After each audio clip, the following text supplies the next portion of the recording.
আল্লাহ পাক রব্বুল আলামিন বলেন, ও আমার বান্দারা, তোমরা দুনিয়ার মধ্যে থেকেও কিভাবে বুঝবা যে দুনিয়ার কোন কোন মানুষটা এবং কোন কোন জিন জাতিরা জাহান্নামী হতে পারে?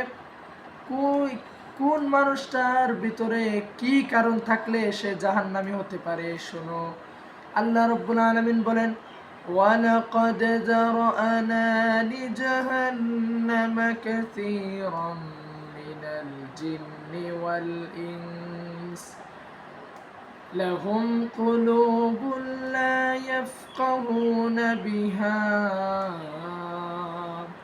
দুনিয়ার মধ্যে অধিকাংশ জিন এবং মানব জাতিদেরকে দেখবা যে তারা লাহুম কুলুবুন লা ইয়াফকাহুনা বিহা, তারা দিল থাকতেও বুঝতে চেষ্টা করে না, কলবের মধ্যে জানে, অন্তরে জানে যে এটা গুনাহের কাজ। চুরি করলে মনে হয় যে এটা গুনাহের কাজ, তারপরেও চুরি করে। এরকম ব্যক্তিদেরকে দেখলেই বুঝে ফেলবা যে তারা জাহান্নামী, কারণ তারা দিল থাকা সত্ত্বেও, বুঝার পরেও তারা এই গুনার কাজটা চালিয়ে যাচ্ছে। এরপরে আয়াতে আল্লাহ রাব্বুল আলামিন বলেন, ওয়ালাহুম আ'য়ুনুন লা ইউবসিরুনা বিহা, যাদের চক্ষু আছে, চোখ থাকা সত্ত্বেও তারা খারাপ দৃশ্য দেখে, খারাপ অঙ্গনা পঙ্গনা দেখে, খারাপ ছবি দেখে, খারাপ কাজকর্ম দেখে। তারা চোখকে ভালো জায়গার মধ্যে ব্যবহার করে না। তারা জানে তারা জানে যে চোখ দিয়ে দেখলেও এটা গুনাহ হবে, এটা কবিরা গুনাহ হবে, তারপরেও তারা চোখ দিয়ে দেখবে। এই ধরনের লোক দেখলে মনে করবেন যে বুঝার পরেও তারা এই কাজটা করতেছে, তাহলে বুঝে নিবা সে মৃত্যুর পরে জাহান্নামে চলে যাবে।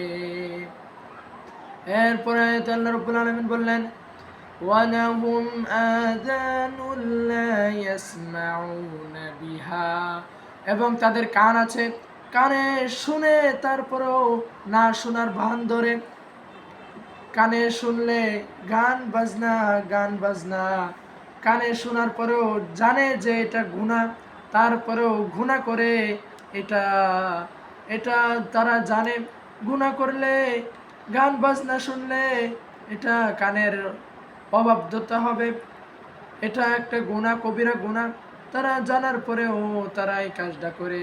এই সব লোককে দেখলে মনে করবা তারা জাহান্নামী, দুনিয়া থাকতেই বুঝে নিবা। এরপরে আয়াতে আল্লাহ রাব্বুল আলামিন বলেন, উলাইকা কাল আনআমি বাল হুম আদাল, তারা হচ্ছে চতুষ্পদ জানোয়ারের চাইতেও নিকৃষ্ট।